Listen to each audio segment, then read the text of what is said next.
Hey there, I'm Rayanne Irving.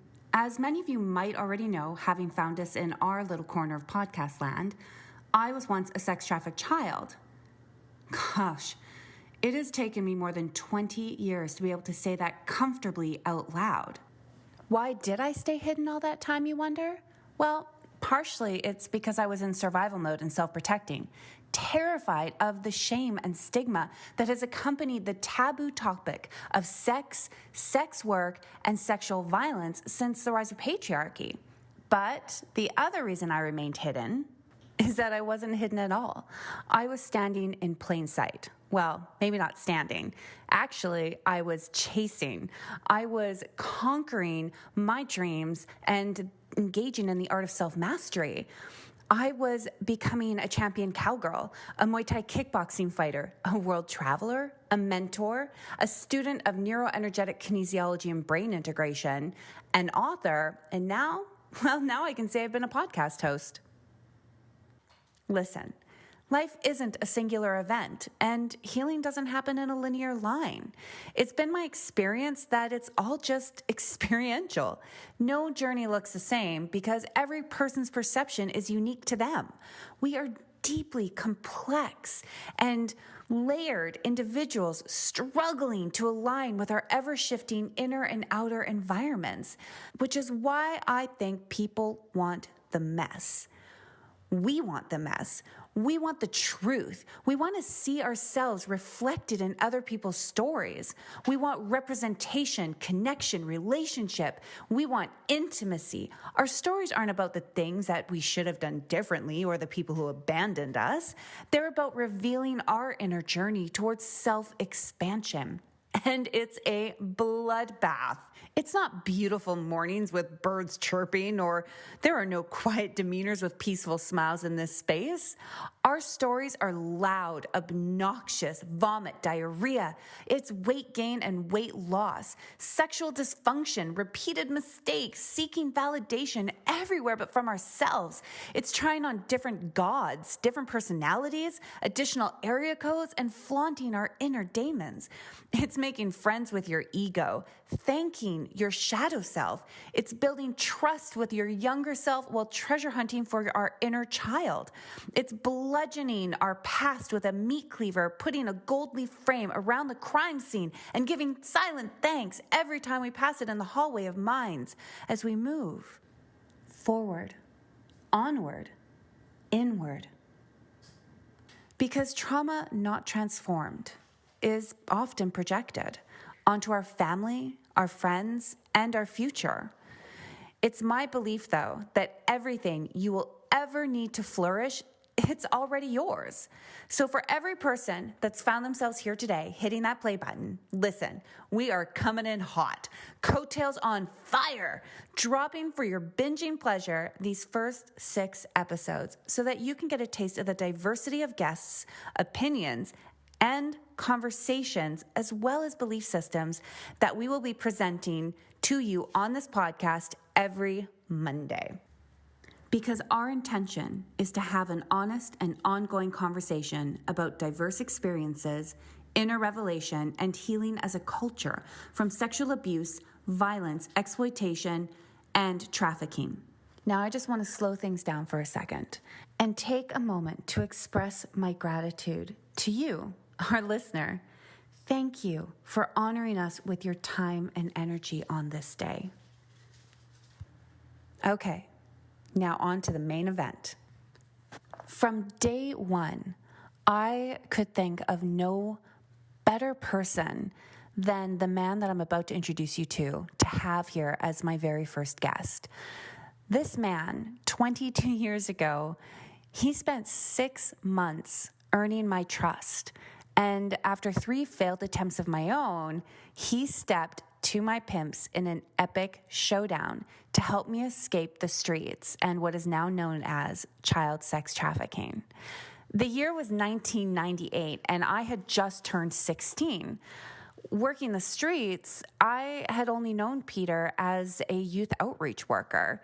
And believe me when I say the man had to earn my trust, because I was having none of it. I was fully committed to the path that I was on. But when things got really bad and I couldn't make it another day headed in the direction I was going, I reached out to Peter. He had given me his business card. I had kept it with me, believe it or not, all those months. And he showed up. He showed up and he helped me to take back my power. So you can only imagine what it means to me to be able to sit down and not only reconnect, but to listen to him as he shares his unforgettable memories and moments from 20 years of youth outreach work. I mean, it was just such a blessing. So, without any further ado, here is my friend, Peter Fahey.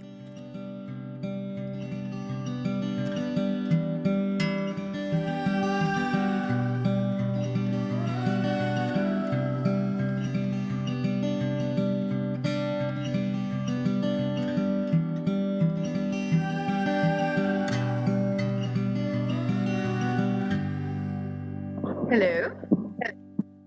Hello, how are you? I'm good. How are you? Not too bad. Oh my goodness. It has been 20 years or more since I've heard your voice. It has been. It's been a long time. It's an interesting piece, I must say. Oh my goodness. I mean, I'm so excited that you're here, that you're going to have this conversation with us. And just like, wow, what an honor. Thank you so much for being here. My pleasure. My pleasure indeed. Holy shit. Like, where do we begin? That's a great question. I've been sort of all over the place in my head thinking about it over the last while. And you know, the one thing that comes to mind when we first came in contact? What's that? It was, oh my God, she's alive. Wow. It's true, honest to God. Really? Because there's so many young people you have contact with, and when you have your last contact, you don't know, that, or you hope that they know that they can come to you at any other time if things fall apart, or whatever that looks like because it's different for everyone, obviously. Yeah. And you really don't know. So when that first contact happened, it's the first thing that came to my mind was, holy shit, she's alive. Wow. Yeah. Well, I got to tell you, there was a few times I didn't know if I was going to make it through. So you weren't too far off base thinking that. No, fair enough. Not living the life, but knowing the life, I can understand. Yes, completely. Yeah, it was a long haul. So I think the last time that I physically saw you was actually on the night that you helped kind of sneak me out of town. When I left, do you remember that night? I do. It's bits and pieces. I know. Yeah, I do. I remember being in the parking lot in the front of the building of the office that I was working in at the time. Mm-hmm. It was late, and it was, the word would be tangly, but yes. Yeah, it was an interesting situation with some not so happy people that were there. Obviously. Yeah, I'll recap for our listeners, which is when I finally reached out, because I wanted off the streets and I was finally ready. Actually, I'm going to rewind. Let's start right at the beginning, because I'm going to say the very first night that I ever met you, it was so odd for me because somebody just randomly called out my name, and we were hanging out at Surrey Central at the time, and I was already involved with the gang, and I didn't know them as a gang. To me, at that point, they were just my family, and and all of a sudden, and I remember it was like, I think it had rained that night, because I remember that the cobblestones in the road was glistening, and I heard somebody shout my name, Rayanne, and I turned around and I'm looking for, because I'm just 16 and I'm full of myself, and I'm just like, who's calling my name? And all of a sudden, this biker dude starts like striding towards me, and I'm like, oh fuck. Like, what have I done? And you did, to me, you looked, like you were just a normal human being, but you looked like a biker, and you had your beard, and you had this leather vest on, and you were just you looked like just a part of the crowd to me. Like, you looked like you belonged in that area. And I'm like, who the fuck are you? Because I'm like, what? And right away you handed me your card and you introduced yourself. You said, like, hi, I'm Peter. I'm from, Surrey Reconnect. And your mom told me that you were here and I've been looking for you. And right away I was like, my back was up kind of up against the wall. I was like, oh, you've been looking for me. Like, what the heck? And but you didn't push it. And I think that was why I took I kept your card. Like, I don't even, to this day, I don't know why or how or what, but I kept your card with me for like 6 months, and I had that number at the back of my head. Um, and I just remember, Surrey Reconnect being a place after that even when I was under lock and key with the gang, if I was like, no, I'm going to go visit, they would just escort me to your office, and I could sit in the air conditioned office and, flip through books and hang out. Like, there was never any pressure to tell you guys what was going on. There was never any pressure. Like, everyone was very comfortable with you because you were so, just easy to approach. And I think that's one of the things that has stuck with me all this time, was that you were so welcoming and inviting. You weren't judgmental, and you really let us come to you. And right there at the end, I mean, I went through a lot of shit in the middle before I saw you again.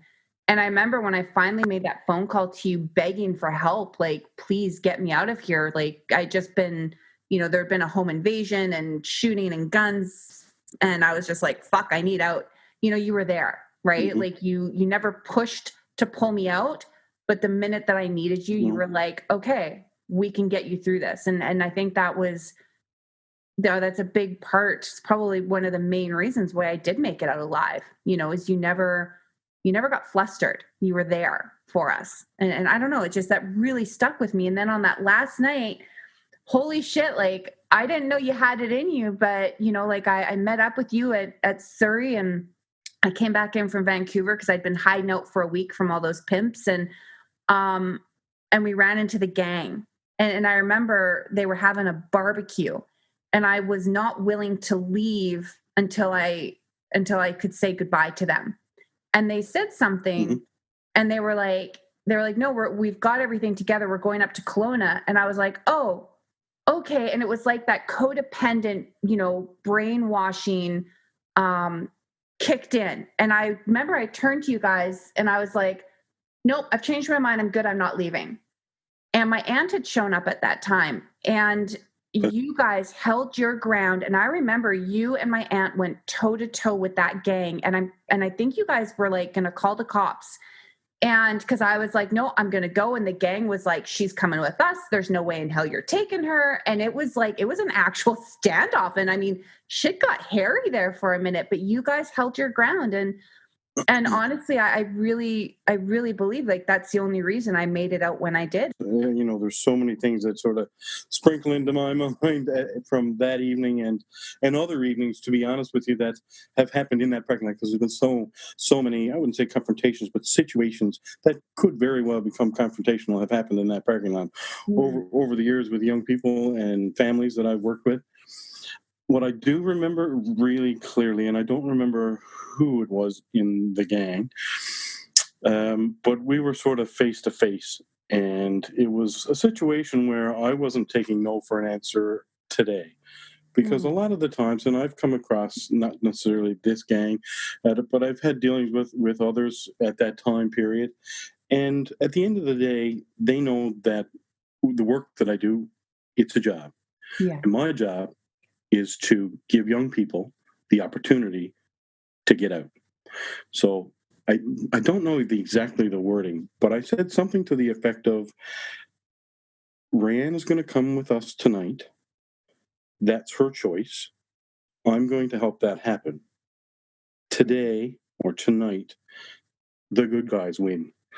I said, your job, to my understanding, to the gang member, was to use, abuse, and to what's the wording that I use? Use and abuse and throw away the young people that you recruit. I said, my job is to save their lives. I said, and tonight, my hope is that's what's going to happen.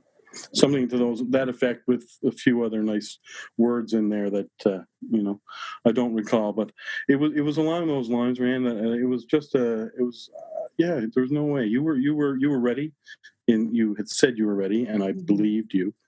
And it's that time when that window opens up. As much as there's part of you that doesn't want to walk through that door or whatever that looks like. You were ready. I could tell. I could sense that. Yeah. But obviously, it was not an easy decision, given all of the pulling and tugging. Not only the physical stuff, I guess, that was going on, but the mental. Not really knowing if you could actually get away. Oh, I agree with you there. It's when you're leaving that lifestyle, and it had become a lifestyle, to walk through that door and to not know what's on the other side, but to be also so fearful because, I can't speak for anybody else. I mean, I've heard obviously hundreds of stories by this time in my life about other people leaving, and most of us all say the same thing, which is that, we're terrified of what's on the other side of that door because this is what we know, and this is what we believe we're deserving of. This is the family. And, for me personally, I was terrified of the stigma that was sitting on the other side of that. And, I had fallen into the gang because I needed love, and I had felt, that I needed this family. And without that, I was going back to this lifestyle where I knew I didn't have that, and so you're really having to step through those doors without knowing what's on the other side. Even though there's people like yourself waiting there and telling us it's going to be okay, it sure doesn't feel like it's going to be okay. Especially at 16, when you've experienced all that trauma, your head is not, you don't have the tools to cope with what's going on. Everything is just a blind leap of faith, or you just feel like you're crashing through, like you're crashing not through ceilings, you feel like you're crashing through glass floors, right? And you don't know when you're going to hit the bottom. And I remember being ready and then being terrified when it came down to actually going, because my aunt was there, and my aunt was a carny. And I think I love that. I do love this part of the story, because seeing you and my aunt in my head going toe to toe with that gang, I felt love right there. I felt love from the gang, but I also felt love that you guys were there. And I think that might have been the tipping point for me, to be honest, was being like, oh, wait, there's these people fighting for me. Like I had people fighting for me on both sides of the line. And my aunt, was an ex-carny. And I remember she stood up to them too. And she went toe to toe with who would have been my ex-boyfriend. And she was just like, nope. And you were like, nope.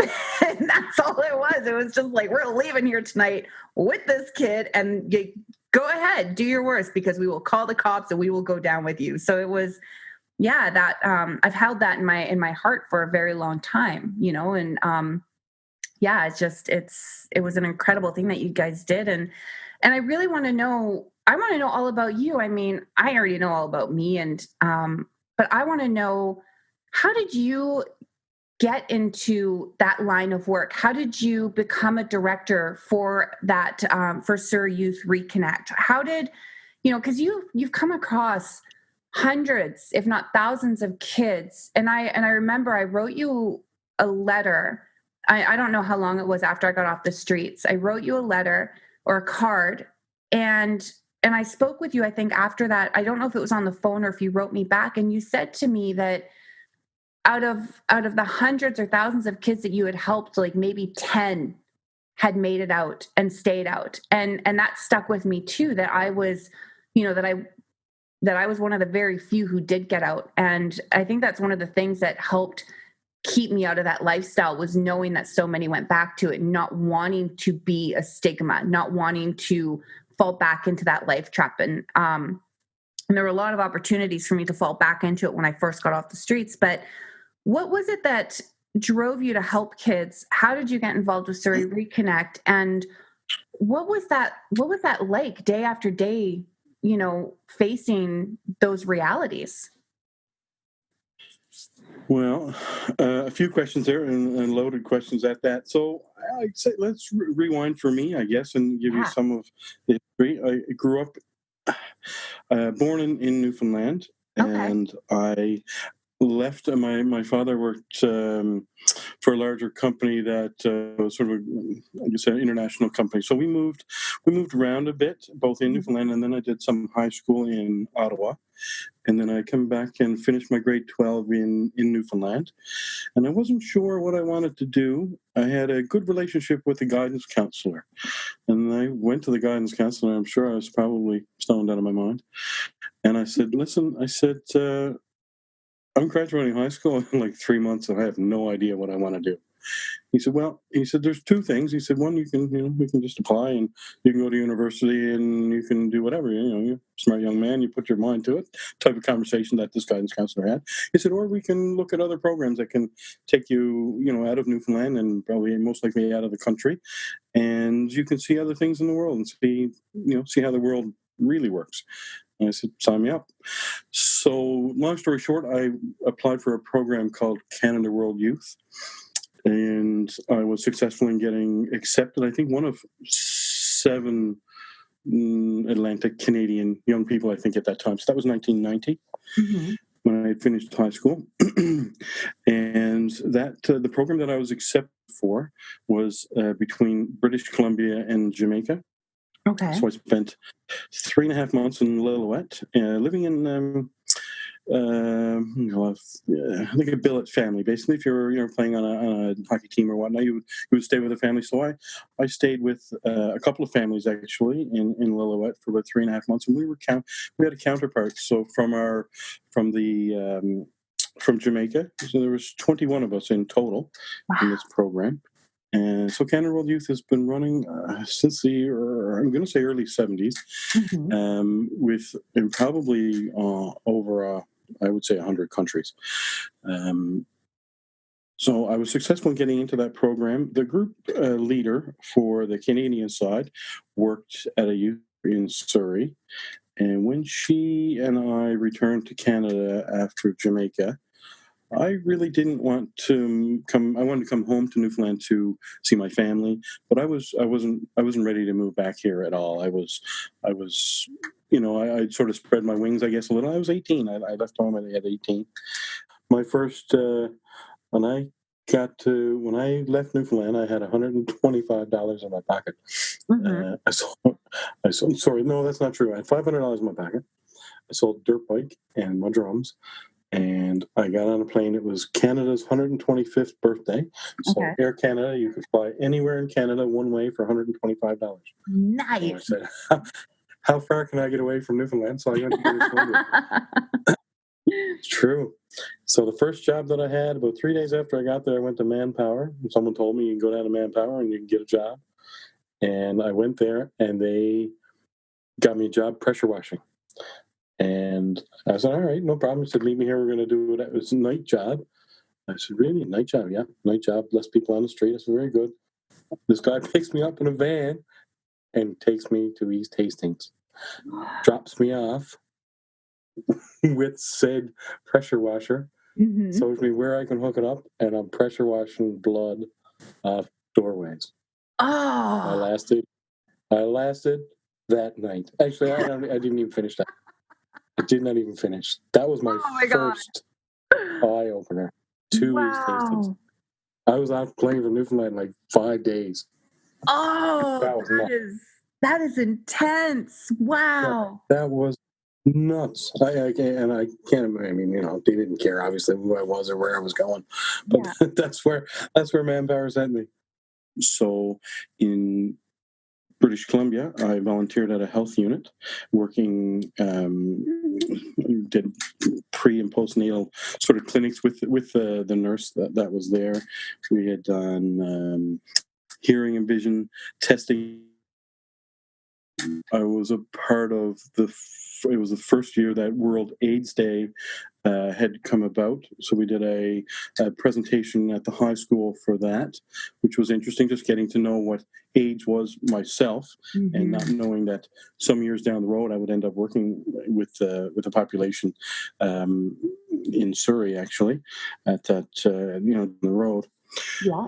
So, long story short, this person who had given me the job at the youth center, she had moved on. I then started to go to school part-time at the Justice Institute of British Columbia, working towards a diploma program and working with young people. And at the same time was moved around to different youth centers as my supervisors saw, I guess, my ability to connect with young people that were, what the word would be, not easily to connect with, I suppose. A shit Not disturbers like necessarily myself. Yep. right. Yeah, exactly. When you know the ropes a little, I guess being a shit disturber in Newfoundland and being one in in British Columbia can be a little different, I suppose, but similar in some ways. I was able to build relationships with those young people, and I think that goes back to what you had talked about, like not pushing. And sometimes I guess you sort of have to push a little, but I'm very much a person to let you know who I am and what I'm about, and then stand back. And when you're ready, because people won't do anything until they're ready. It doesn't matter how young, how old, until they're ready. They're not going to make the choices. They'll make choices, but they won't necessarily be the ones that will help them, right? Yeah.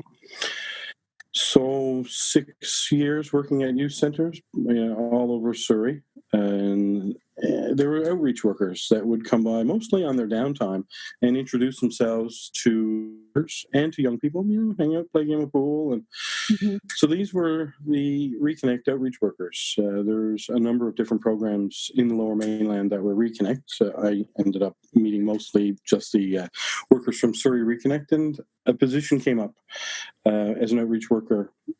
I would say I had been working with young people probably about 7 years, I guess, at that time, in the youth center sort of circuit, if you will.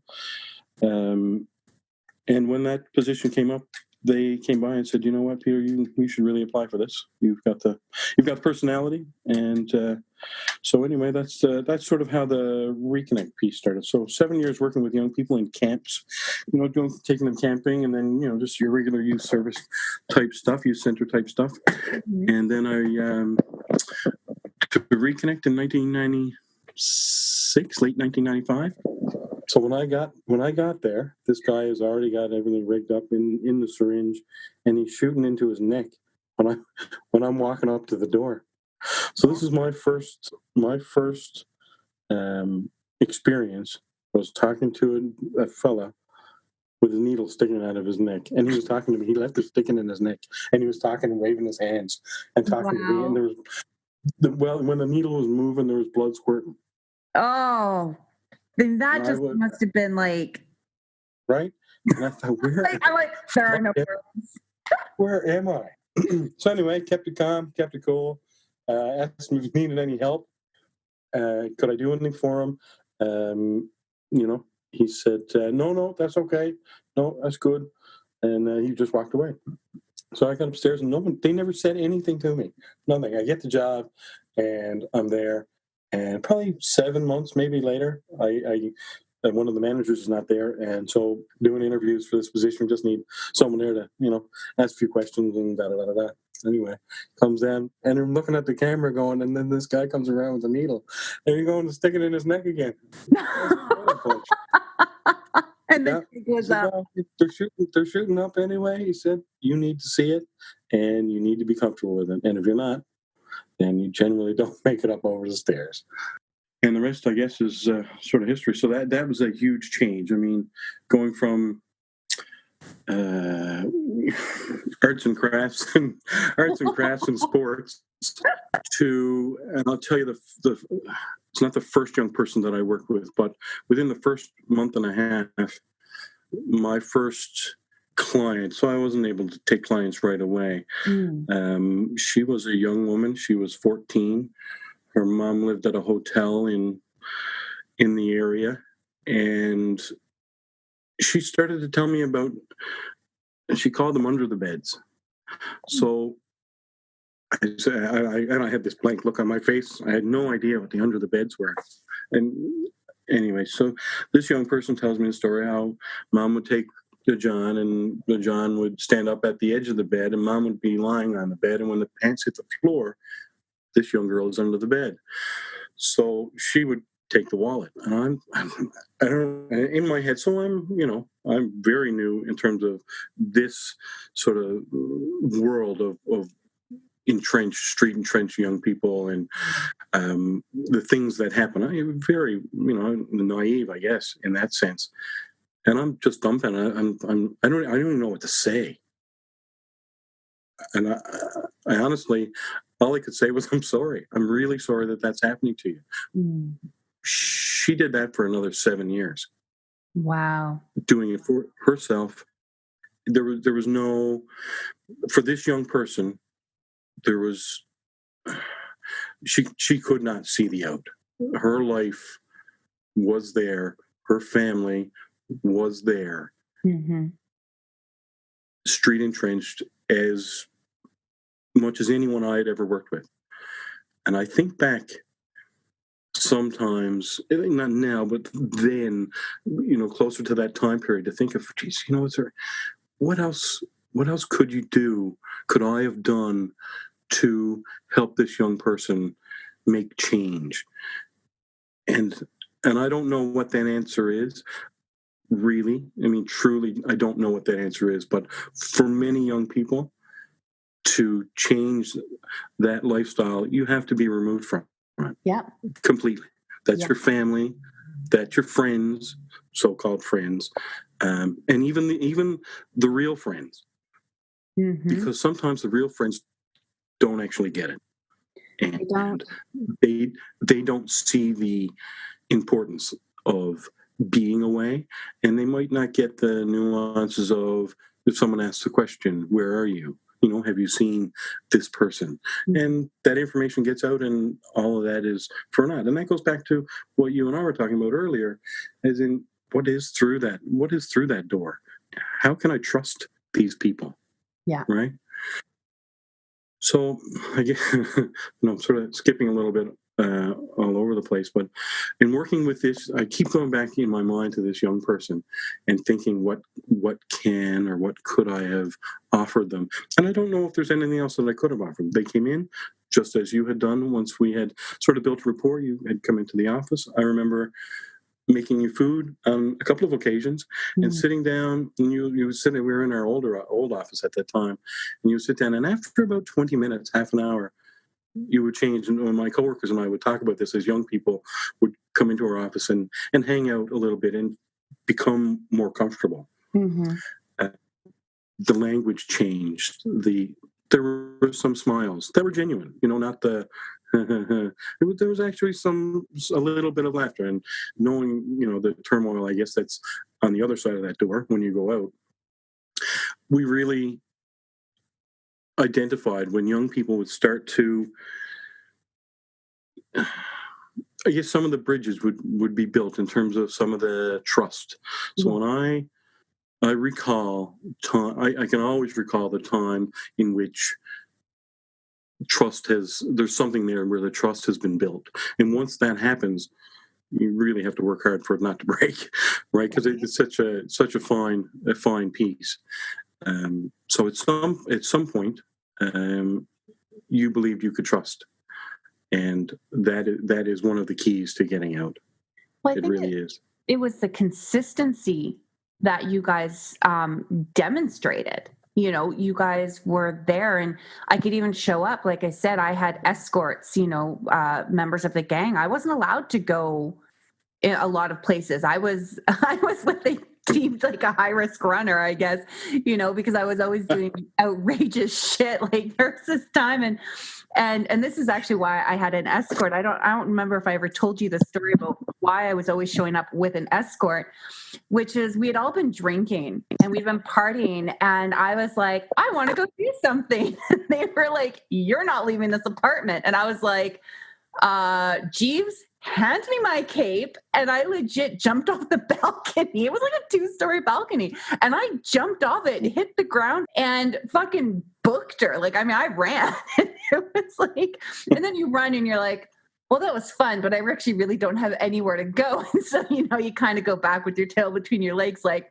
oh, it's just a joke, guys. You know, and it was because of that. It was stunts like that I ended up having an escort, and I wasn't even allowed to come see you guys without somebody. You know, but I remember, like, even the guys were, you know, they kind of took it in stride, where they were like, oh, well, this is where, you know, the girls are going, they get counseling, or, you know, they get condoms or food or whatever it was we were telling them that we were there for. But, you know, like, I remember they'd go outside and they'd have a cigarette. And that was when I was actually able to open up a little bit and talk, you know, because they weren't there monitoring what we were saying, you know, and, but it was your guys' consistency. It was the fact that you were always open to us. It was, you know, just that you guys were there, and the lack of judgment. I think one of the hardest things to talk about is when you start to tell people, and this, I really struggled with this when I got off the streets. It was so hard for me.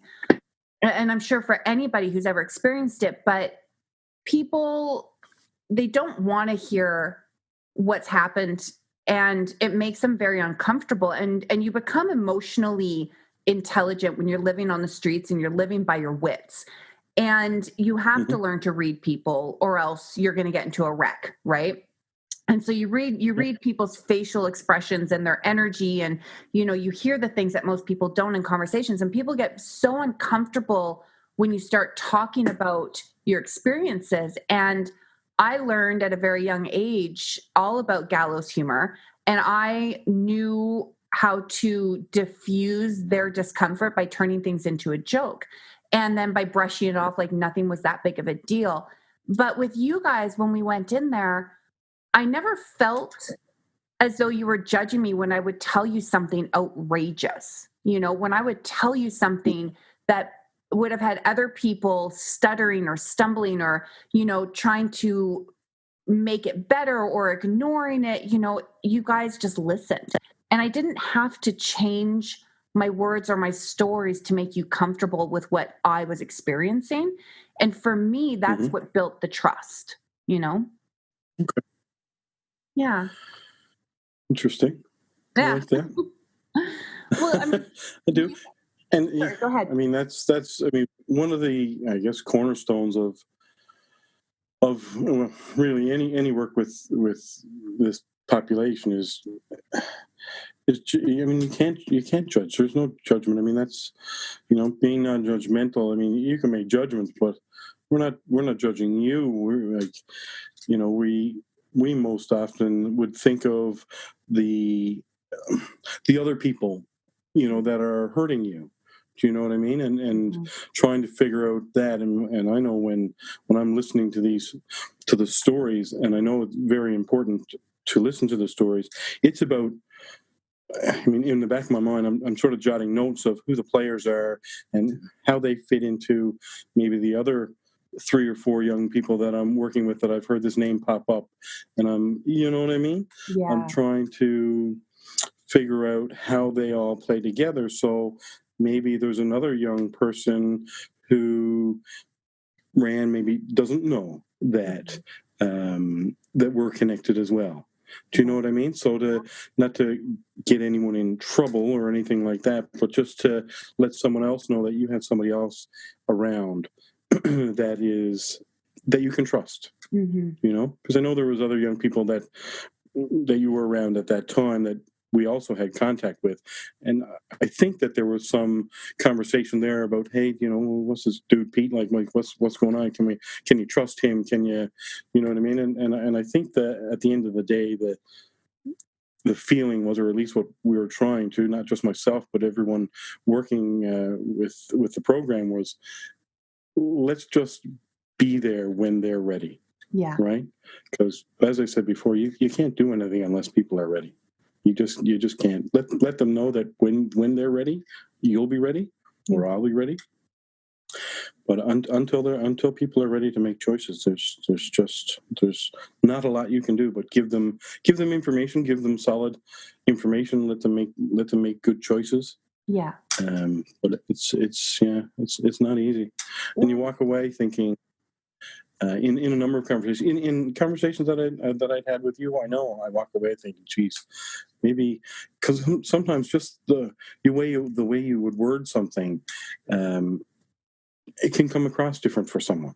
Yeah. You know, so I found it very important, and part of the debriefing, and most every conversation that I would have with a young person, I would have a debrief conversation with another person on my team, just to see if there's anything that I missed, anything that maybe was a little bit ahead of time. Maybe this person isn't ready for that, not to push them, so on and so forth. And that conversation, the outside of that conversation was around safety. So knowing that you're in a very unsafe situation,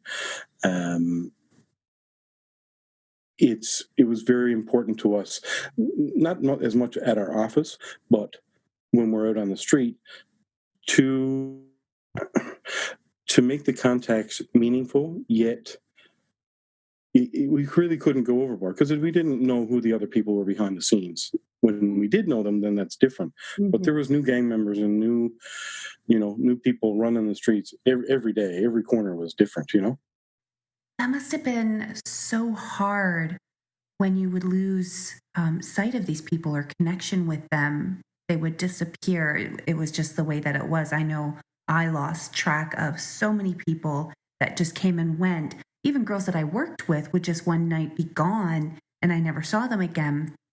How did you keep in contact with these kids, or how did you find them if they even could be found again?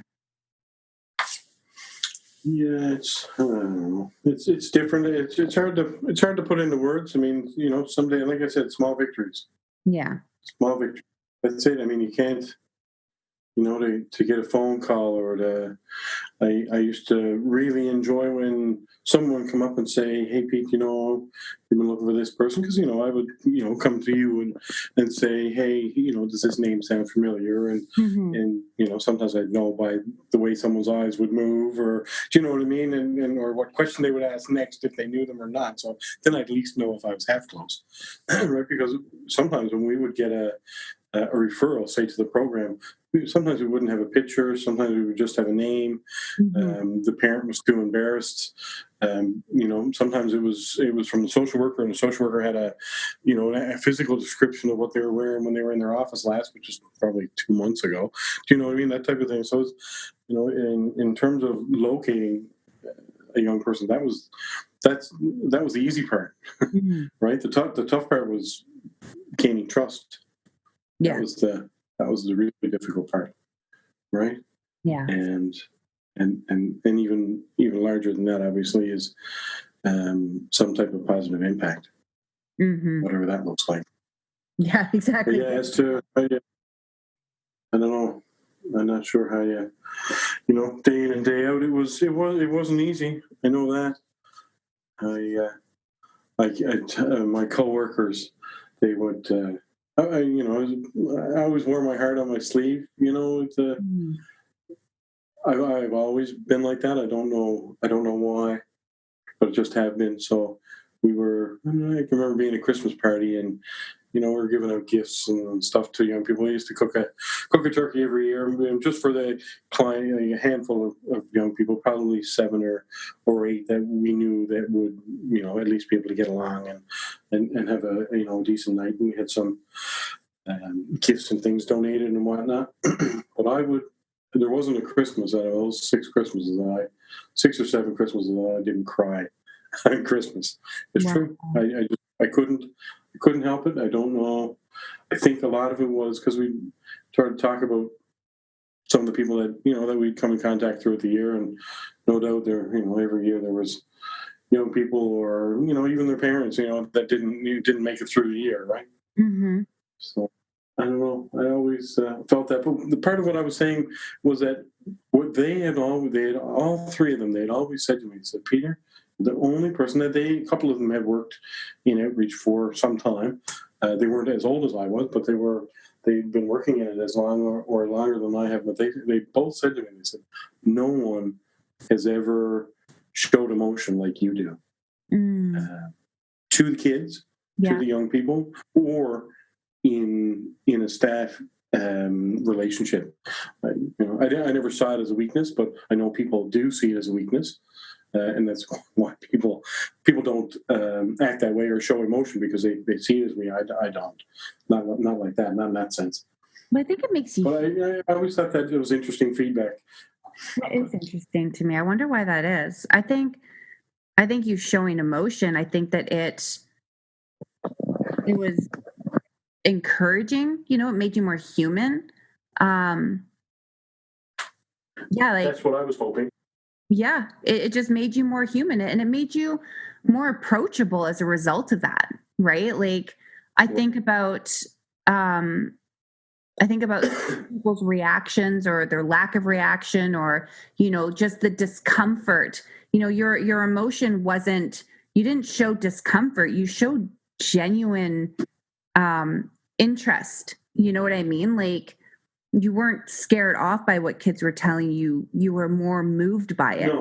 Like, that's how it felt to me anyways. It's like, it's a lot easier to talk to somebody who's moved by what you're saying than it is by somebody who's throwing up a wall, trying not to let you see past, what's going on. Right. Because then I think especially kids we're trained to assume the worst, right? Because we're poisoned against authority figures. And we're poisoned against, that outside help is really trying to help. And we're taught to distrust everybody, right? Like, we're taught to only trust, the people who are manipulating and controlling us. And, and then when someone comes in and shows real genuine interest, and there's a level of empathy, I think, that comes in. And kids are so much smarter, I think, than what people give them credit for, which is like, I remember I knew the difference between pity and empathy. You can hear the difference, the difference. And adults, there's so many adults that come in and they think that they're being empathetic, but they're actually being judgmental and, classifying us as a victim, and they are, throwing pity at us. And kids that are streetwise, that have experienced abuse, I mean, they hear the subtle nuance tones, and in a split second, they're making a judgment call about what your intentions are towards them.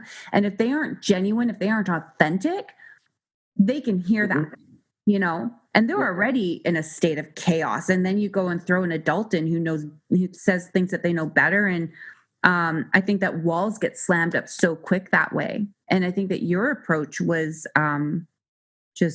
it was honest, and it honored us, like, it was, you respected us, you gave us respect. And again, that's what made you not just approachable, but I think it's what made so many of the gang members that I knew really okay with you being around, Yeah. Yeah. Yeah, I was always, as much as I didn't respect what they were doing, you had to show respect or you weren't going to get any, right? So yeah. What was it like the first time that you had to, like, get to know some of the gang members? Like, how did you even go about that? I remember the moment. Yeah, I was with a female.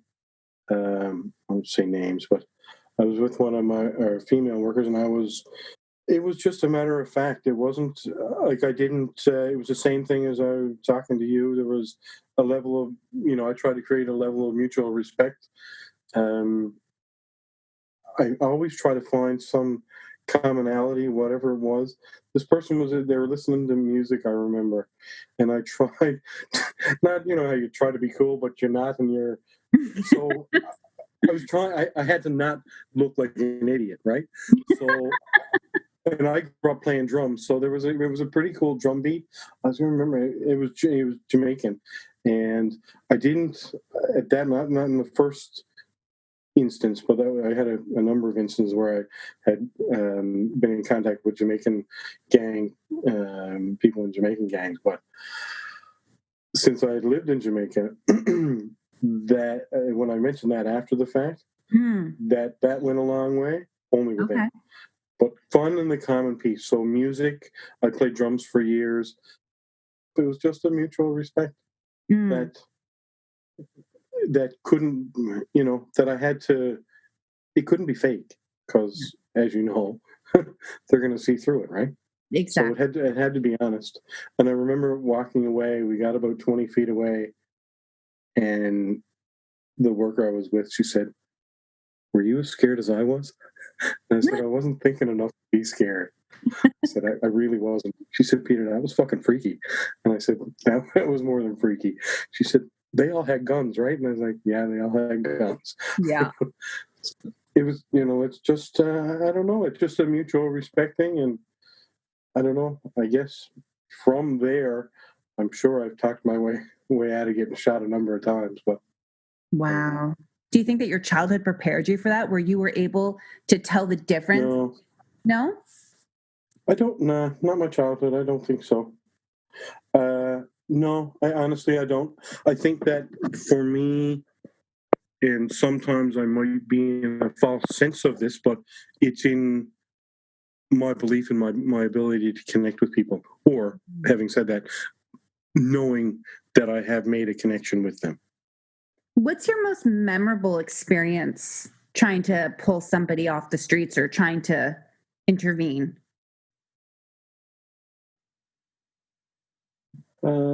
Memorable? I don't know. Our conversation? There's two things came to mind. One, I got a call from what's the name of the school? It was a school. It was in Guildford, and it was myself, guidance counselor, another worker who I brought with me from Reconnect, and principal, guidance counselor, myself, this kid, and myself and the other worker, and we knew more when we got there than the teachers knew or the school knew. So they lived in an apartment complex or apartment building that were selling dope that was coming straight over from Asia, and they were running guns and so on and so forth. Teachers didn't know any of this. So we go, and I'm pretty new. This is probably about 6 months or a year after the first story I told you about the under the bed. Okay. So we go and we meet this young person, and he is not talking. He doesn't say one word in the whole 45 minutes. We're sort of like talking to a wall. Just want to make sure he's got some information. However, in the back of our minds, we know. So right now, I'm giving information because the school has asked us to come in, and the parent has asked us to come in. So just to give the information. So we do it at the school because we can't. Mom says it's not a good thing to do it at her home. Because her dad, the husband, and the brothers, everybody's selling dope and guns. So when so we have this meeting, and the kid, is just rolling his eyes the whole time. And when the teacher and the principal are talking to themselves, he's looking at us and smirking and laughing, and we're sort of just doing our business. We get outside, we're doing our debrief, sort of how that goes, and I said he's really involved in this. I said he's not just the kid's younger brother. I said he's full on involved in this. He said, "How do you know?" I said, "Look behind you." Here he was. He was in grade 7. Might have been grade 7, driving a BMW. Holy shit! Driving out of the back of the parking lot. Wow. So memorable, yes. I mean, there's the memorable. Oh my God, man! Just getting the calls or the obituaries of young people, who apparently threw themselves off patios and or apartment buildings and all that stuff. I mean, all that horrible stuff. I think about that stuff. I guess it pops up something could happen. You know what I mean? And how it works. Something triggers in your mind and you think about these things. But I think about that that young person. I think about a young man who came out to his parents, and his parents disowned him. His brother, he was, they were from Iran. His older brother was going to kill him. And his mom and dad weren't going to stop. They didn't want to do it, but that was it. So, no choice of his. It's just, who he was. Yeah. And I can remember talking to that mom, and the tears streaming down her eyes. And she said, "Mr. Peter, I cannot own a child who is like that." So, okay. I said, "What would you like me to do with your child?" She said, "I don't know, but I can't do anything."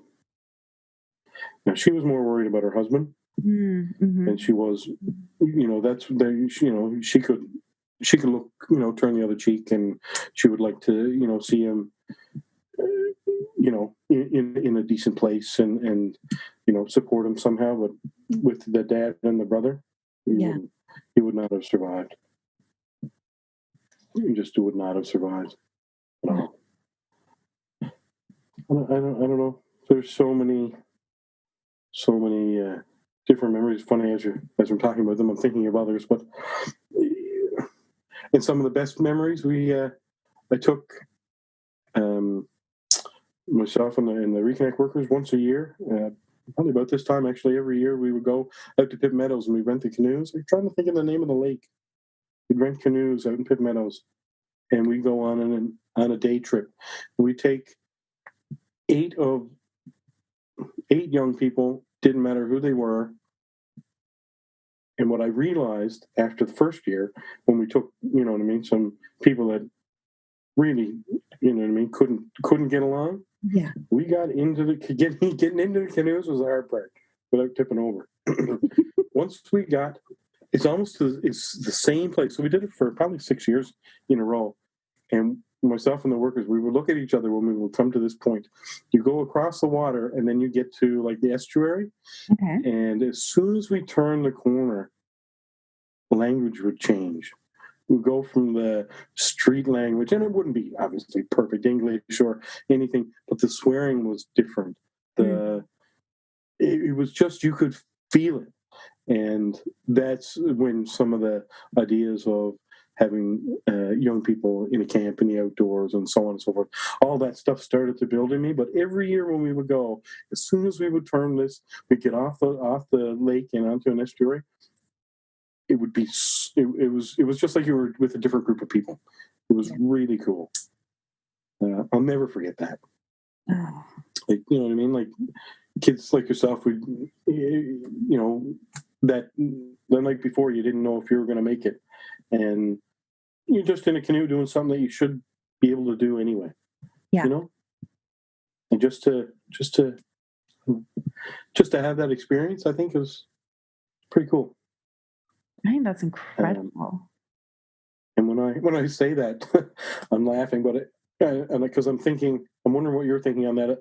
On the other side, are you thinking I'm thinking about the young people having that experience? Because I am, but I'm also, that's the little victories of there's hope. Mm-hmm. When I talk about hope, there has to be hope for the worker. If there's no hope for the worker, then it's, it becomes that much more of a slug, right? To try to make positive, not to make positive change, but to help create positive change. Right. But I remember those days like they were yesterday. Really, it was really cool. Yeah. I don't know what are the things I remember. Gosh, I remember those days like they were yesterday too. But in the same breath, when I think back to 1998, I was just a baby and I thought I was so grown. I had no idea what I was up against or what I had gotten myself into.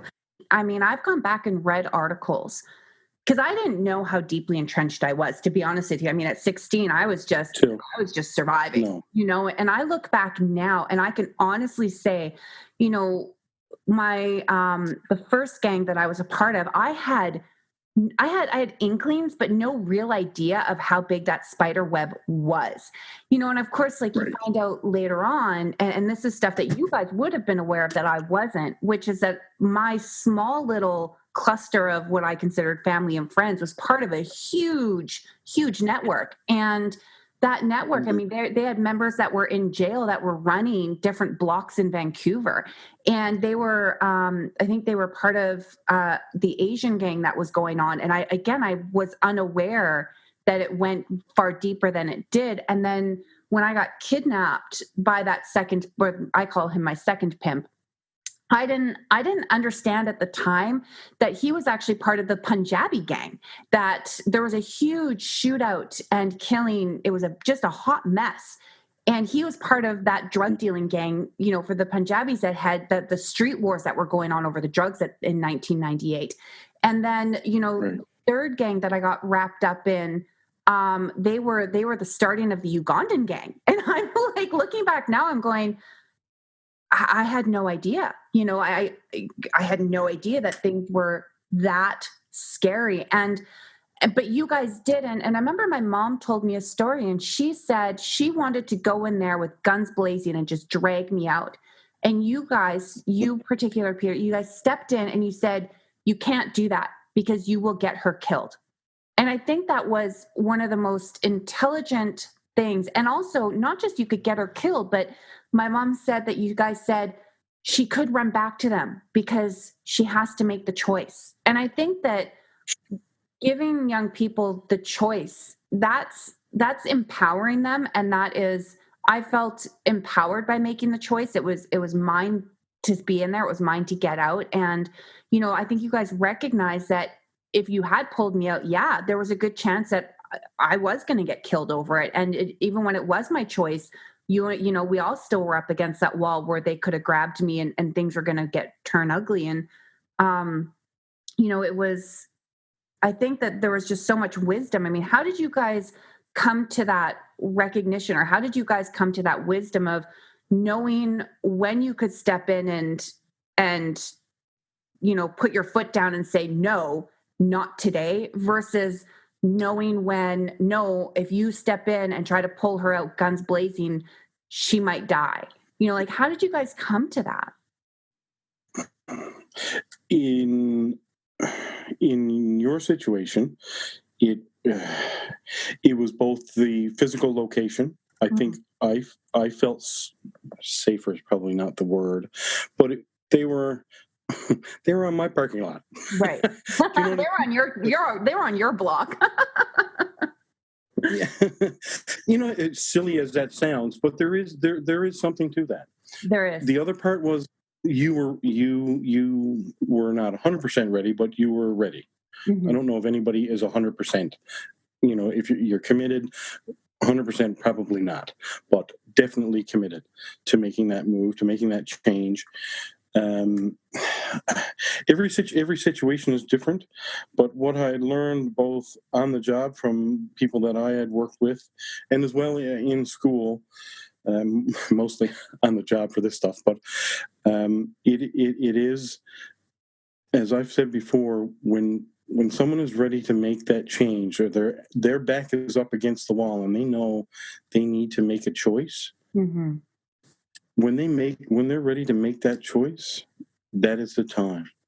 When a young person called me from school saying they can't go home today because whatever the reason would be, if they were, I don't know, if they were outed at school or if they're outed by a family member and they can't go home, they feel unsafe. My job wasn't to say, I can meet you next Tuesday. My job was to say, I'll be there in 20 minutes. Mm-hmm. Because if you don't catch them in the window, right? Now that could just been a first meeting of trust. Holy crap, this guy's going to meet me in 20 minutes. Right. Wow. Or it could be meet you in 20 minutes and that's it. We're at the social worker's office, or we're at the police station. My job really was about connecting young people to services, not just our service, but to those services that we would refer to, whether it be social workers, whether it be the police, addiction services, so on and so forth. But for any of those choices, when people are ready, young or old, you need to be there then. Mm-hmm. Tomorrow is too late. Not just for a situation, but in terms of escalating. But people change their minds. Yeah. They really do. Right? They overthink it sometimes, or underthink, and this is not the best time to do this. Mm-hmm. Yourself, there could be, situations or people coming into town that, that, I don't know how to say that, but that your presence is going to be needed. So, yeah, today is not the day. Yeah. Right. There's, a couple of scenarios that, in terms of helping young people get away, if you will, from that lifestyle, and it ranges from sort of standoffs in parking lots to driving by and rolling down the window and saying, "Hey, it's time. Would you like a ride now?" And we just get in and we drive away. So it happens in different ways, but we try to be as safe as possible, and to be safe is to do it when the person is ready, because having them go back, what happens. It just gets ugly. What was that like for you, watching, this opportunity for escape, and then watching them turn around and go back into it and get locked back down and trapped in that world? Like, how did you cope with it? How did you tackle that? I can really only speak for me. After the first few times, you get totally, discouraged, I suppose, and because you think what's happening when when a young person goes back into that situation. The violence and the abuse and so on. You just don't know. So your mind sort of wanders, obviously. I was told it usually takes 3 attempts to escape. Now that's, really any abusive situation, I suppose. But for a young person, 3 times, and, whether this wasn't a school thing, this was someone that I had worked with when I first went to Reconnect. He said, "Peter, it's you will be discouraged. There are days that you will not, you won't know if that person that you just spoke with, if you will ever see them again." In some instances, that was true. Sometimes I did not get to see someone again, whether that was they were swallowed up, or whether they were moved, to another community, or whether they got out. Some of those situations, I honestly don't know. But what I do remember is that if a young person can make that choice and stick with it and get out within 3 tries, they've got a very good chance of making it. Because the opportunities to escape are not that prevalent, right? You don't, you can speak for this, but outside of an outreach worker or a family member, I don't know who else gets you out. Yeah. You know what I mean? I do. Like, I don't know. I don't know how that happens. So, and I only, I can, think of the hundreds of young people that I work with in, while working, outreach work. And I guess on 2 hands, I can count the number of young people that I know, didn't make it out, whether they're there or they're not with us anymore. How do you deal with that? I don't know. I smoke weed. Yeah. Well, that's in anymore. You know what I mean? Like, that was. Well, I don't. You and I we were working that area. Well, like, I was working that area and you were working in that area. But we were there right when Robert Pickton, the infamous serial killer, was at his heyday. Girls were turning up dead left, right, and center. And we were. They were, and that was, and the cops were ignoring it. It was a terrifying time, and I remember, like, I got picked up by Robert Pickton, and it was really, it was, I had just started working downtown East Side. They were breaking me in for high track, and I was down there, and I remember, I can't remember if it was called the Wish Van. I think it was called the Wish Van was coming around, and they used to give us bad date sheets. And these sheets would tell us, Right. hey, there's girls going missing in the area. There is a serial killer on the loose, but the cops were of no use. I mean, they'd roll by and that was that. We were branded as not very nice names, and they didn't really give a crap that girls were going missing and dying. But you guys were out there having to meet us, and I can't even imagine what that must have felt like for you. I mean, maybe you can tell me what that was like for you, because I know what it was like for me going, you know, I didn't I didn't have the time to think about a serial killer going to kill me because I was busy meeting a quota and having to, pay dues and having to work. But for you guys to know that there was somebody in the area that was actively taking us out, for you guys to know that we were, underage, young, working the kiddie strolls, and that we were risking this every single night, like, how did that affect you? What were some of the things that you guys had to do in order to be able to come see us every night? Like, how did that work for you? Hmm. It was terrifying, I suppose, is the word.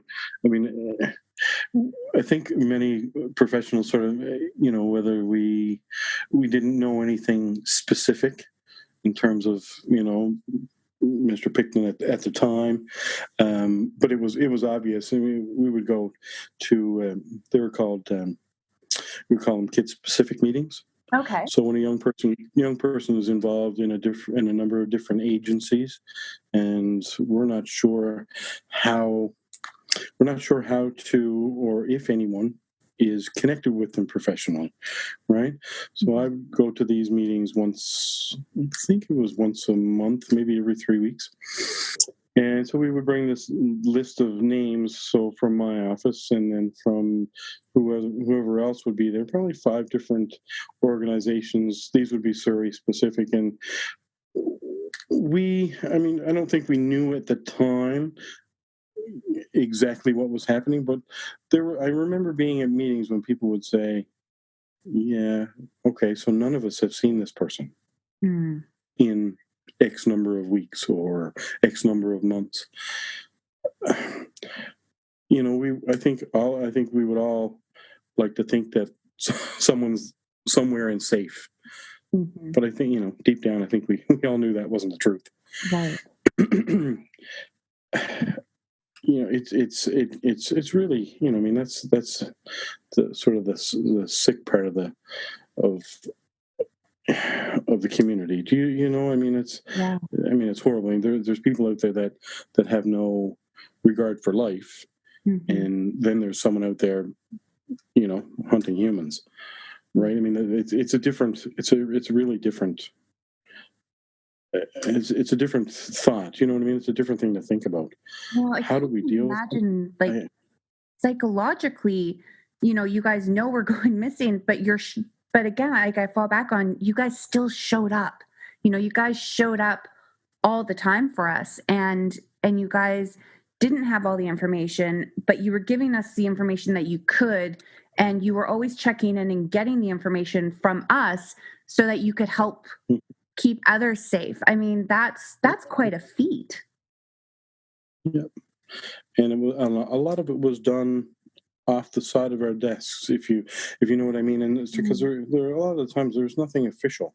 Yeah. Do you know? I mean, there really wasn't, right? I mean, it was sort of all of us putting our information together and trying to find the best way for us to connect with and stay connected, because that's the key. Staying connected is really the key. Right. You can connect with someone once, but if the hook is not set, Yeah. and that young person or parent, really, for that matter, I mean, because we did work both with young people and parents, not always both, but if you couldn't get them hooked into believing that there's an opportunity. There is a way out. Mm-hmm. Hope is lost, right? So you have to have hope. And I think a lot of what we did was in hope that this person would get the information. I don't know how many. I would say hundreds of hamburgers I'd purchased for young people. That's true. Fed us. You guys kept us fed, because I'll tell you what, the pimps weren't. I don't think I've ever been so thin in my life as I was when I was down there on the streets. Yeah. I always used to say, I was at a conference once and I was asked the question, Peter, how do you find it? What's the easiest? Well, not the easiest. How do you find try to get the right words. How is it that you are able to make connections with young people and find this information? Mm-hmm. I said the answer is hamburger. If you give a young person a hamburger, you sit down with them eating this hamburger, halfway through the hamburger, conversation starts. It does, and it's awesome. Doesn't matter what it is. You might not think that you're telling me anything in particular, but now I have 5 other names that I can put to the puzzle. Mm-hmm. And when someone's talking, I'm like, oh wow, this person's still alive. And then I can make contact with this other office who now I know hasn't seen them, say, no, they've changed, they're in a different area. This is where they are. So there was a little bit of that going on as well. Yeah. I'd say a lot of that one, in terms of trying to not pry information, it was just casually get information so that behind the scenes we could let other agencies know that the young people that they were working with have moved to different areas, or if there was some unfortunate news, we could pass that along as well, so that other workers are not spending time trying to look for someone who's not going to be able to be found. I think one of the coolest things that you said, and I'm just going to go back to it, is this is a question that I get asked all of the time, and I have a different answer every time someone asks me it. And but people always are like, what gave you hope? What kept you alive? Like, how did you get out? And people always assume that I had some kind of hope, but the truth is I actually didn't. I didn't have hope, and it wasn't because I was too busy struggling to survive, and I was too busy living in the moment and building up defenses and just trying to stay afloat. But I love what you said, which is that you guys took the time to remind us, and you guys asked the questions, and I do remember you dug. We'd be having a burger, or I'd be at your office enjoying the air conditioning, or and you would ask me, like, what do you remember? And for me, it was horses. I remembered that I felt free when I worked with horses as a kid. And that was, but, I'm circling back to say that you and Surrey Reconnect and the office, you showed us how to hope again. Like you guys planted that seed, and to remind us that there was something beyond what we were experiencing, and I think that's such an important piece, is like, we don't always, when we're in it, we don't carry the hope, right? I mean, that just gets squashed right out of us. But I feel like people like yourself, you guys are there to instill that hope, to plant those seeds, and to remind us that there's something more that, that we can be, or that we can do, or where we can go. And like, how did that work with you? I mean, how did you keep your hope alive all those years? I mean, you were in the business for 20 years of helping kids like myself. I mean, how did you stay centered and grounded? With small victories, really. I mean, when we talk about hope, when I was talking about hope earlier, that's the hope I was speaking of. The hope that we would have as workers, that you would be okay, or the young people that we would be working with are going to be okay, or that we hope that what we said the of all of the things that we said, say in this one conversation, this is the piece that they recall, because the rest of it was sort of just small talk, if you will. But to know that if you really want to get out, that there is a way. That's the important part to take away from the conversation. How to I don't know. We all sort of deal with things differently, but for me, it was the small victories. So the small victories are a young person's been sleeping on his buddy's couch for like a full semester at school. He's starting to fail school. He and mom and dad can't see eye to eye on whatever that might be. It might be could be anything. Could be just the way that he and his brother would get along, or he and his sister would get along. And in our office, we had a youth and family worker who would do mediation for family members. We would meet with the young person first, and then meet with the parents and or their siblings individually, and then meet with them together. And we would try to mediate a situation where young people would go home if that was a safe place to be. A misunderstood and an angry home is very different, as you understand, than a violent home. Yes. So the small victories of that could be a mom calling 5 months down the road to say, okay, Peter, I understand now. I'm ready. Or the older sister who had been living away, who finds the card on the fridge and says, hey, my little brother's been gone for 5 days. I saw your card on the fridge. I'm glad your mom kept the card on the fridge. Do you know what I mean? Yeah. So it's the small things, and today it's the big things. Right. You and I having a conversation. This is great. Do you know? I mean, it's I am sure that there's a number of young people that I've worked with over the years that are doing excellent, but I don't get to talk to them. I don't know for sure. Right. How do you deal with that? You hope again. Yeah. I don't know. You just hope. It's interesting. Now right now I'm in a different world. I came home in 2002, late 2002. My mom took sick, so I felt like I needed to come home. So I put everything in storage. The Reconnect program was looking at getting a new the contract was being renewed. I could have stayed. And when they knew that I was leaving, I was offered some other positions at other agencies in Abbotsford, and a union position which I wasn't interested in at all. So I was offered other work, and I didn't. I put everything in storage and rode my motorcycle back to Newfoundland. Wow. And stayed for a couple of months. It was May, June, July.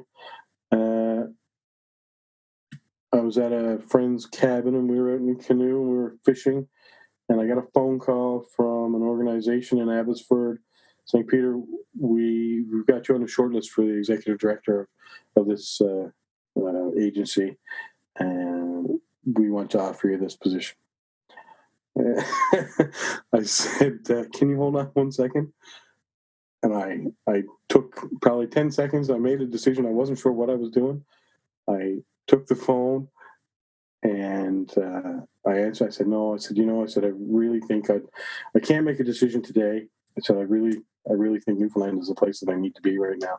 And they said, no problem. I understand.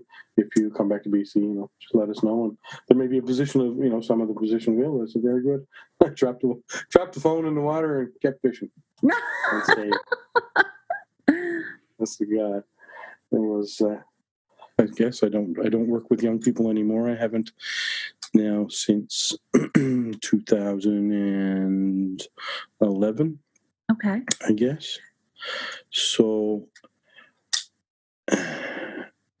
it's interesting today having this conversation and talking about these issues and your situation. It's sort of, I've been thinking about it now, obviously, as we've been planning this podcast, but it's really interesting having the conversation with you. I must say, I enjoyed the work that I had done with young people, although some of it was horrible.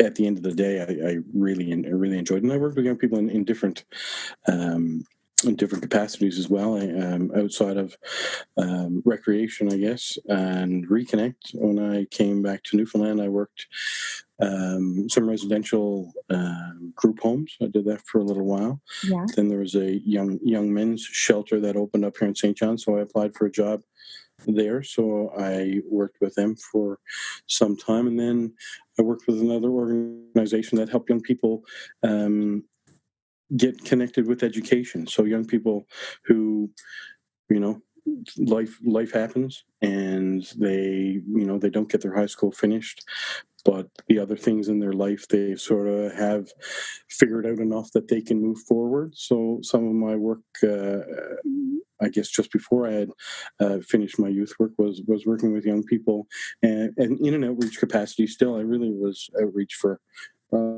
like close to 19, almost 20 years. And that was about helping young people move further outside of the traumatics, the violence, that stuff. When young people are on the other side of the things in their life are somewhat stable, so they can think about the other things. Okay, I can try to think about school, and school is very difficult for me, obviously, for many young people, especially in these situations where home life is upside down, or there is no home.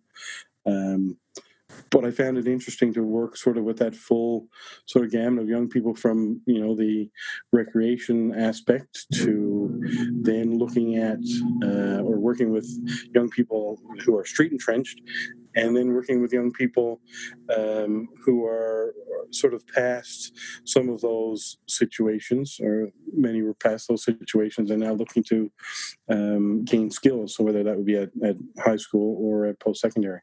So I enjoyed that. It's sort of the same, though, as with anyone trying something and who has been away from something for a long time, such as school. I mean, going back to school is terrifying. Oh, I remember, I went back to school myself after finishing youth work to become a Marine cook, and I was a little terrified. I was never great at math, and now I needed to have math for recipes and things like that. So, I mean, I can understand it. It's a little different, I suppose, but I just in saying that, I enjoyed working with young people in all the working capacities that I had over the years. Different again, working with people here in Newfoundland. It's it's similar but different, in terms of our population and culture and so on. what would you say is some of the biggest obstacles that you found you had to counsel or be there for people when they were trying to go back to school? I mean, I can only, again, I'm always saying this, I can only speak for myself, but I know when I tried to go back to school after being on the streets, it didn't work out for me. And I mean, I was riddled with PTSD. I had so much going on, and I was so terrified of people finding out what had happened to me, that it just, I really isolated myself. And then I had other people taking advantage of me. Like when I got off the streets, I had a couple people, abused me really badly when I got off the streets. And so then I was trying to go to school, but I had all this information in my head. And so I left school as a result of that, because I didn't have anyone to back me up. But we didn't have a program, or at least I wasn't a part of it, like what you're describing, you got to be a part of and learn from and do. So, how did you help people get back into school, and what were the biggest obstacles that you saw them have to overcome, and how did you guys help them do that? I would say the biggest obstacle would be the young people themselves. Really, having the confidence. Right. I mean, as you know, when these things happen to you in life, I mean, confidence is one of the first things to go, and that's broken or taken from you, or whatever that looks like. It's different for everyone. But we would start off with same, I guess, building that rapport, building that relationship with a young person, so that when it does fail, because most often it will. Right. We weren't putting them straight into high school. We had we have a school, or had a school. Sorry, I don't work with them anymore. But we had a school, a small school that they would attend. So it wouldn't be right into a mainstream high school. It would be a very specialized high school where teachers and all staff really had training with um, for young people, but not your stereotypical training. They many had mediation, many of them had suicide prevention, and so on and so forth. So we weren't just putting them into regular mainstream high school, not at all. And some would start with small pre-employment programs. Okay. So they would be in a subsidized pre-employment program where they would end up working, and government programming would pay a portion of the employer's wage. So the employer knew that they were getting someone who hadn't had a lot of work experience, yet at least they knew that they were motivated. So they were motivated to get back, motivated to make change, motivated to make mistakes, because we learn from our mistakes. Mm-hmm. So yeah, it's not just a sort of, hey, here you didn't finish your high school, let's try to get you back in high school. It was more of a it was more sort of baby steps in a program that would be very supportive. And so small programs as well. There's probably only eight or 7 or 8 people in some of these programs. So and young people who have had similar circumstances, at least all have were on the same on the same wording, the same wavelength in terms of being. What's the word I'm looking for? They were all very afraid of going back to school. Yeah. Right. They're all afraid of being inside these 4 walls where they'd either been bullied before, or they had been Judged, gossiped. Yeah. Yeah, anything, I mean, is there? I mean, the list is so long. It's going through my, what can happen, or what does happen, in these sorts of situations for people. But the reality is, small steps, right? Small steps, small goals. Build them to a place where full-time or part-time school or work feels attainable, right? And once they feel those small aha moments, and sometimes they're very large, but those small ones of, I made my own lunch today, and I went to school, and now I'm home and I get to make my supper. Yeah. Simple, yet huge for someone who hasn't done that in a very long time.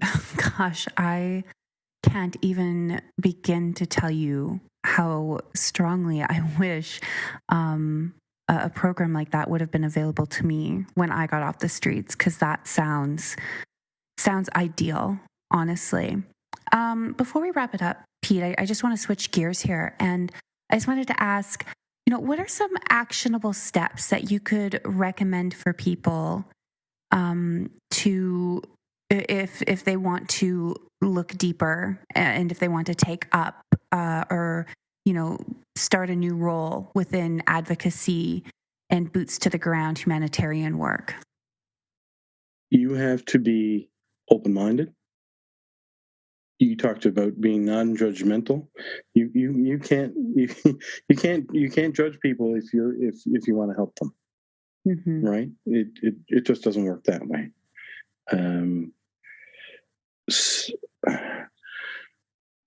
You need to have your own supports. As a worker, you need to have your positive. You need to have your sounding board. You have to, yeah, and you have to be able to let things roll off your back sometimes as well. I Right. guess, and not unlike other jobs, I suppose. But things come at you pretty fast. Mm-hmm. So you can't. I find you have to take it in stride. You can be shocked, but don't look shocked. Yeah. You just can't, because if I look shocked when you told me something, Yeah. I'm like, this guy's a chucklehead. He doesn't even have a clue what I'm talking about. Yeah, I would have clammed Right? up. I wouldn't have told you half the things that I, would have told you. Exactly. Mhm. Exactly. So what else?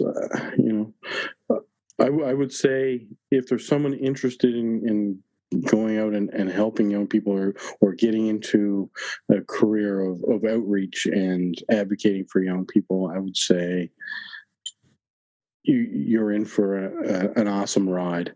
Mm. If this is a career that you're looking at, it takes a lot of dedication and a lot of self-help to make it through. But if you're cut out for it, it's a fantastic career. It really is. Mm. Um, it's we talk about I talked earlier about the small victories. It can be a very thankless job. Really can. Mhm. But you have to find it. Sometimes you have to find the thanks yourself, right? So the thanks can be that young person came back and is talking to you again. They're saying hello, or they'll make eye contact. Usually on the street, if I'm looking for someone, I'll stand around and let them see me and come to me, rather than me sort of walking up to them. I use a different strategy when I called out your name. I wasn't sure where you were. I was told you were in the group, so I just called out your name, and I saw your head spin, so I knew you were there. That was a different tactic.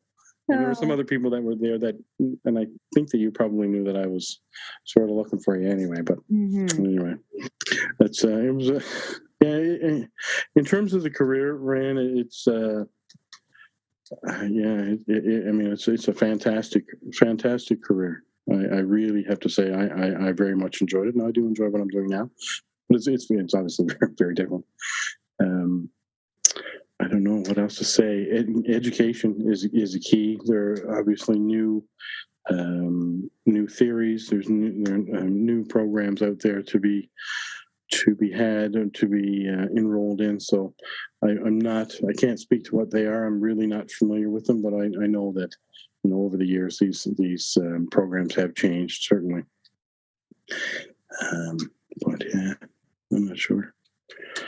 I don't know. Brings me down memory lane, though. I never made the choice. For me, it seemed like it just happened. Mm. I don't. From that exchange program, and then being offered a job at a youth center, it just seemed to fit for me, and I sort of rolled with it. It didn't make any sense not to, for me, I guess. I love it. I don't know. I know that I wouldn't be where I am if you wouldn't have been there to help intercept, and if you would have been anybody else, I don't know that they would have reached to me. And Mm. I think that you had just such a special gift, and you know nobody messed with you, but that's because you didn't mess with them. And I think a lot of the kids on the street had a lot of respect for you at the Reconnect Center because of that. And that says a lot. I mean, you weren't going in there guns blazing telling us what you thought we should do, and what you thought No. that should happen, and you weren't telling us how to be.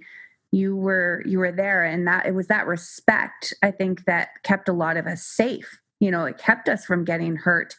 But at the same time being able to reach out to you guys, and I can say Right. that honestly. I know my second pimp, there was no reaching out to anybody. He was violent, but you had built a rapport with the street gang that I was with in the beginning, and because of that, I was able to connect with you and to make it out. And I don't know. I can't. There's not a lot. I'm a person with a lot of words, and I don't even know how to express, what the impact that your presence had on my survival, on me being able to create and build a life afterwards. So thank you just seems so fucking inadequate, but it's, it's like, it's all I got. Well, it's yeah, and it's hard to know what to say. I mean, thank you on my end, but I'm just glad you are where you are. That's really it for me. I'm just glad that you've made it through to the other side, and you're way on the other side. And I know we've talked a while ago, and the things that you've been able to accomplish in your life are, amazing. So thank you. Kudos to you for not only, being able to step away from this part of life that we've been talking about, but also for you to forge forward in your endeavors, and really to be, to stay on top of those, and to create opportunities for yourself and follow the path that you are making in your life. I think it's really cool. I really do. It's daunting. I mean, I'm always brutally honest, and I will say there are days where it is daunting, and you feel like at least for me, I feel like I'm, 10 steps behind everybody else. And I feel like I'm always, not always, like I'm getting better at receiving and welcoming stuff, but, I feel like it's never enough. Like there's just always something more that can be done. And, I'm just always pushing to do better and be better and share more. And, and I think that's why this podcast has come to life, to be honest with you, is just, I was like, what's the maximum effort that I can put in to reach people on a global level, to give them the encouragement that they need if they're not finding it where they're at, and that's where this podcast came in. And that was such a big part of why I wanted you to come on, is just, like, you guys do make a difference. The people that step in, you make a difference in people's lives. And,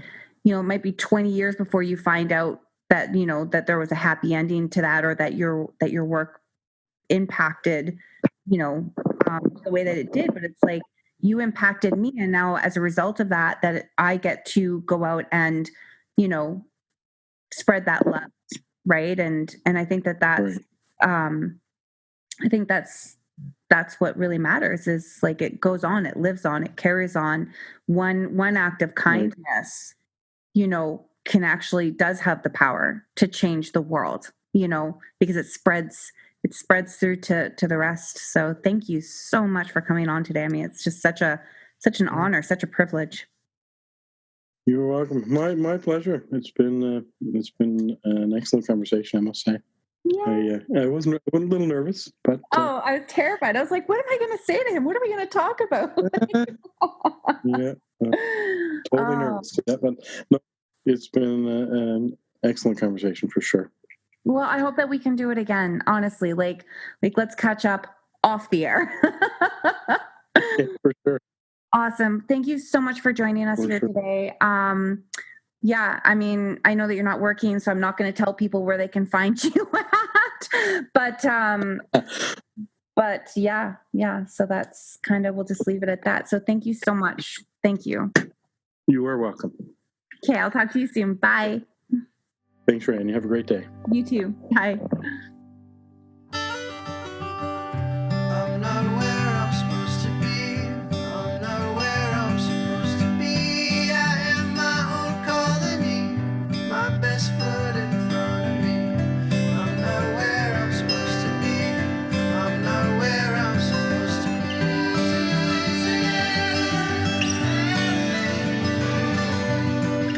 I'm not where I'm supposed to be. I'm not where I'm supposed to be. I am my own colony, my best foot in front of me. I'm not where I'm supposed to be. I'm not where I'm supposed to be.